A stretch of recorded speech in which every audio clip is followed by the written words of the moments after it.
सेठ जी ने बताया, भाई का हिस्सा हड़पने वाले भाई के किस प्रकार कर्म फूट जाते हैं। मित्रों, एक बार माता पार्वती ने भगवान शिव से कहा, हे प्रभु, आज मेरे मन में एक प्रश्न उठ रहा है। यदि आप मेरे प्रश्न के उत्तर देकर आप मुझे संतुष्ट करेंगे तो मेरे मन को बहुत शांति मिलेगी। तब भगवान शिव कहते हैं, हे देवी, आखिर तुम्हारे मन में कौन सा प्रश्न है। फिर माता पार्वती कहती हैं, हे प्रभु, भाई का हिस्सा हड़पने वाले भाई के किस प्रकार कर्म फूट जाते हैं, जिससे भाई भाइयों के अंदर बैर हो जाता है और भाई भाई का दुश्मन बन जाता है। मेरे प्रिय मित्रों, भगवान शिव कहते हैं, हे पार्वती, ये तुम्हारे प्रश्न बहुत ही ज्यादा महत्वपूर्ण है और जो भी व्यक्ति इस प्रश्न के उत्तर समझकर इस पर्याप्त ज्ञान को अपने जीवन में उतार लेता है, उसे जीवन में सुख की प्राप्ति होती है। फिर मित्रों, भगवान शिव कहते हैं, हे देवी पार्वती, अब मैं तुम्हें तुम्हारे इस प्रश्न के उत्तर एक छोटी सी कथा के माध्यम से देने वाला हूँ। इस कथा के माध्यम से तुम अपने इस प्रश्न के उत्तर को ठीक तरह से समझ पाओगे, परंतु मेरी एक शर्त है। जब तक मैं इस कथा को सुनाऊंगा तब तक तुम्हें कथा को ध्यान से सुनना होगा। तब माता पार्वती कहने लगी, प्रभु, मैं आपको वचन देती हूँ कि इस कथा को मैं पूरे मन और लगन से सुनूंगी। आप कृपया उस कथा को आरंभ करें। तो मित्रों, आप सभी से भी विनती है कि आप भी इस कथा को पूरा जरूर सुने। इसे आधा अधूरा सुनना पाप माना जाता है। कथा को शुरू करने से पहले कमेंट में हर हर महादेव अवश्य लिखें। मित्रों, एक नगर में एक सेठ जी रहता था। उसके 2 पुत्र थे।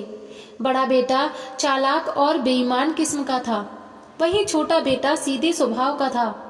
सेठ के पास में धन की कोई कमी नहीं थी। इस प्रकार से सेठ अपने परिवार के साथ में हंसी खुशी से अपना जीवन यापन कर रहा था। वहीं एक समय ऐसा आता है कि सेठ का देहांत हो जाता है। फिर सेठ की मृत्यु हो जाने के बाद सेठ के बड़े बेटे ने मन में विचार किया कि अब पिताजी दुनिया में नहीं रहे, दोनों भाइयों के बीच में संपत्ति का बंटवारा हो जाना चाहिए। फिर सेठ के बड़े बेटे ने अपने छोटे भाई को बंटवारा करने के लिए बुलाया और कहा, पिताजी अब दुनिया में नहीं रहे तो हम दोनों के बीच में संपत्ति का बंटवारा हो जाना चाहिए, ताकि समाज के लोग ये ना कह सके कि बड़े भाई ने छोटे भाई का हिस्सा नहीं दिया। अब तुम एक काम करो, चलो साथ साथ बैठ करके बंटवारे के पहले खाना खा लेते हैं, उसके बाद में फिर संपत्ति का बंटवारा करेंगे। मित्रों, भगवान शिव कहते हैं, हे पार्वती, इस प्रकार दोनों भाइयों ने साथ में खाना खाया और फिर छोटे भाई ने अपने बड़े भाई को जवाब दिया, भैया, बंटवारा आप ही कर लेते, मुझे अपना हिस्सा दे देते, बाकी आप रख लेते, मुझे बुलाने की क्या जरूरत थी। फिर सेठ का बड़ा लड़का कहने लगा, नहीं भाई, मैं ये सुनना बर्दाश्त नहीं कर सकता हूँ कि बड़े भाई ने छोटे भाई का हिस्सा मार लिया। फिर मित्रों, भगवान शिव कहते हैं, हे पार्वती, इस प्रकार सेठ का बड़ा लड़का बंटवारा शुरू करता है और खाने पीने की चीजों से 2 थालियां सजाता है। एक थाली में मिठाई ज्यादा थी, इस वजह से वह थाली खाली खाली नजर आ रही थी। वहीं दूसरी थाली में पापड़, चावल, भुजिया आदि थे, इसलिए वह ज्यादा भरी हुई नजर आ रही थी। जो थाली खाली खाली दिखाई पड़ रही थी, उसमें कीमती मिठाइयाँ, दूध पाक मिठाइयाँ, बर्फी आदि रखी हुई थी। और फिर थालियों को सजाने के बाद में सेठ का बड़ा लड़का अपने छोटे भाई से कहने लगा, जैसा भी खाना चाहो वैसी थाली उठा लो, क्योंकि सेठ का बड़ा लड़का ये जानना चाहता था कि बंटवारे के समय उसका छोटा भाई किस बात को तवज्जो देता है, ज्यादा माल लेना पसंद करता है या कम माल लेना पसंद करता है। क्योंकि सेठ के छोटे लड़के को मीठा खाना कम पसंद था, इसलिए उसने पापड़ भुजिया वाली थाली उठा ली और कहा, भैया, मुझे ये खाना पसंद है। और ऐसा कहते हुए छोटा भाई खाना खाने लगा। इस प्रकार सेठ का बड़ा लड़का समझ गया कि मेरे छोटे भाई को ज्यादा माल चाहिए, वह लालची है, इस कारण उसने ज्यादा खाना भरी हुई थाली ली है। अब बंटवारे में मजा आएगा। और फिर ऐसा सोचते हुए सेठ के बड़े लड़के ने बंटवारे के लिए नई तरकीब सोच ली और फिर खाना खाकर के दोनों भाई कमरे में पहुंचे। और फिर बड़े भाई ने घर के सामने के 2 हिस्से किए और फिर अपने छोटे भाई से कहा, सामान में से कौन सा सामान चाहिए। वहीं अपने बड़े भाई की बात को सुनकर छोटे भाई ने सामने रखे हुए सामान की ओर इशारा किया। एक तरफ घरेलू उपयोग की कीमती चीजें रखी थी और दूसरी तरफ सामान दिखने में ज्यादा लग रहा था मगर साधारण वस्तुएं थी। इस प्रकार सामान का बंटवारा देख के सेठ के छोटे बेटे ने सोचा कि बड़े भाई के पास में यह सारी कीमती चीजें नहीं है, मेरे पास तो पहले से ही हैं। मैं इनका क्या करूंगा। इसलिए सारी कीमती चीजें जो घर में उपयोग की जाती है भाई साहब के पास ही रहनी चाहिए, क्योंकि भाई साहब का परिवार भी बड़ा है। और ऐसा सोचते हुए सेठ के छोटे बेटे ने बड़े भाई की ओर इशारा करके कहा, भाई मुझे यह बड़ा वाला ढेर चाहिए। फिर तो सेठ का बड़ा लड़का मुस्कुराया और कहने लगा, जैसी तेरी मर्जी।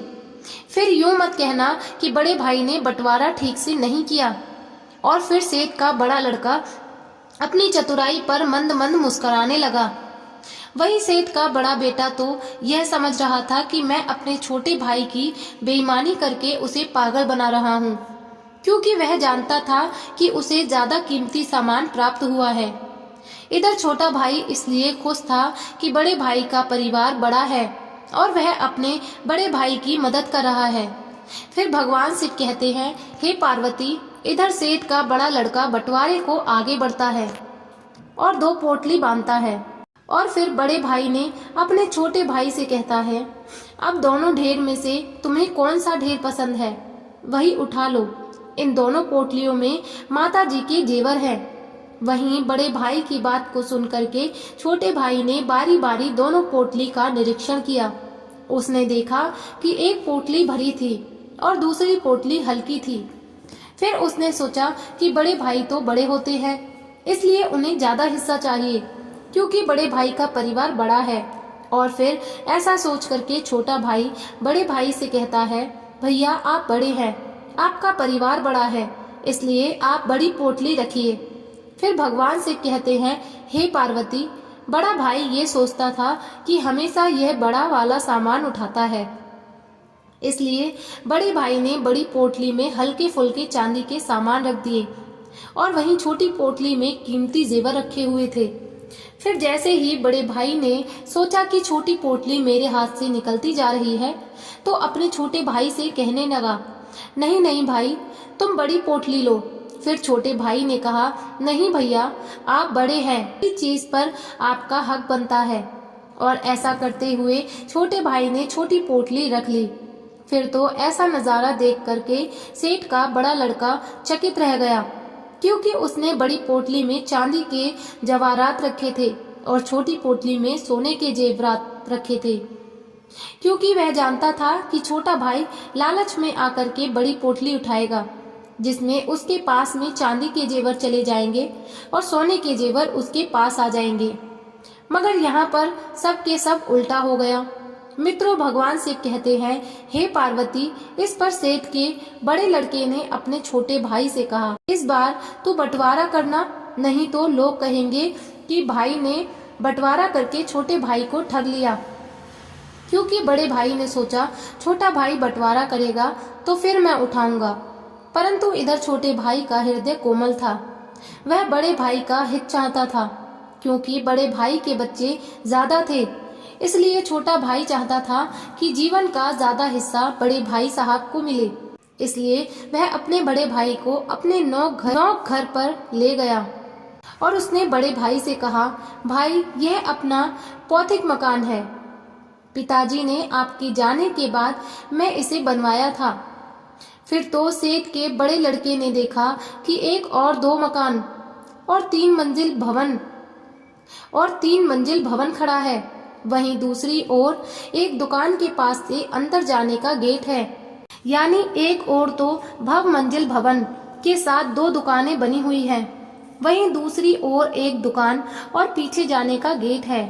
मित्रों, फिर भगवान शिव कहते हैं, हे पार्वती, बड़ा भाई नहीं चाहता था कि जेवरात की तरह वह ठगा जाए, इसलिए उसने छोटे भाई से कहा कि तुम ही बताओ मुझे कौन सा हिस्सा लेना चाहिए। फिर तो छोटा भाई कहने लगा, भाई साहब मेरी राय में आप दूसरा हिस्सा ले लीजिए। वहीं छोटे भाई की बात को सुनकर बड़ा भाई सोचने लगता है, ये तो छोटा भाई होकर भी बड़े भाई को ठगना चाहता है। स्वयं तो बहुमंजिल मकान और 2 दुकान हड़पना चाहता है।